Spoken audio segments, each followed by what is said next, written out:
তৃতীয় শ্রেণী অধ্যায় ৮।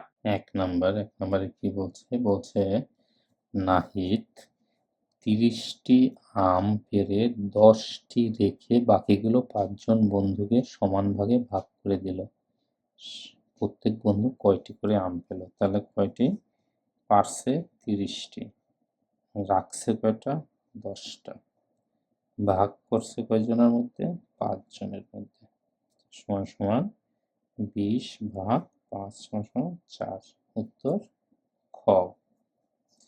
2 নম্বরে কি?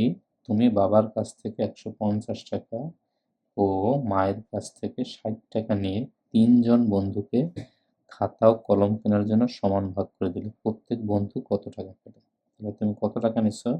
বাবার কাছ থেকে নিছো 150 যোগ মায়ের কাছ থেকে নিছো 60, ভাগ করছো কয়জনের? 3 জনের মধ্যে।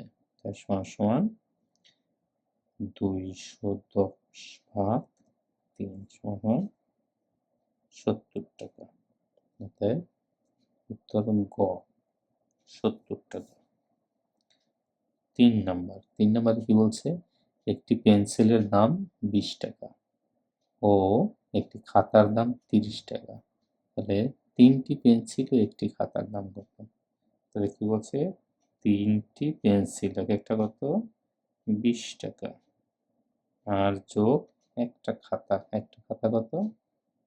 30 টাকা। 30 গুণ 1 সমান সমান 60 যোগ 30 সমান সমান 90 টাকা। কোনটা আছে? ঘ, উত্তর ঘ। 4 নম্বরে কি বলছে? 1 ডজন ডিমের দাম 120 টাকা হলে 4টি ডিমের দাম কত? 1 ডজনের দাম 120 টাকা। তাহলে আমরা জানি 1 ডজন সমান সমান 12টির দাম 120 টাকা। অতএব একটির দাম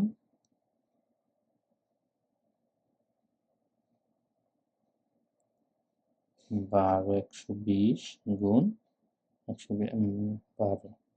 অতএব 4টির দাম 120 গুণ 4 ভাগ 12, 10 সমান 40 টাকা। উত্তর কত?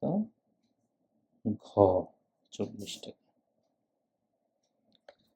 5 নম্বরে কি বলছে? 5 নম্বরে বলছে 6টি গাছের প্রতিটি থেকে 8টি করে আম পেড়ে 4 জনের মধ্যে সমানভাবে ভাগ করে দিলে প্রত্যেকে কয়টি করে আম পাবে? নিচের সমাধান কোনটি?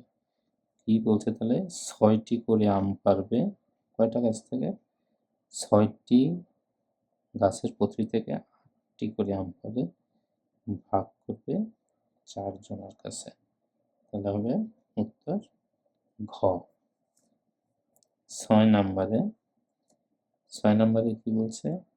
রাইসা তার 5 বন্ধুকে 4টি করে চকলেট ভাগ করে দিয়ে নিজের জন্য রাখলো 2টি। তার কাছে কয়টি চকলেট ছিল তা নির্ণয় করার জন্য কোনটি? মানে 4 জনকে দিচ্ছে, 5 বন্ধুকে দিছে 4টা করে, যোগ তার কাছে ছিল 2টা। তাহলে হবে 5 গুণ 4 খ। Thank you.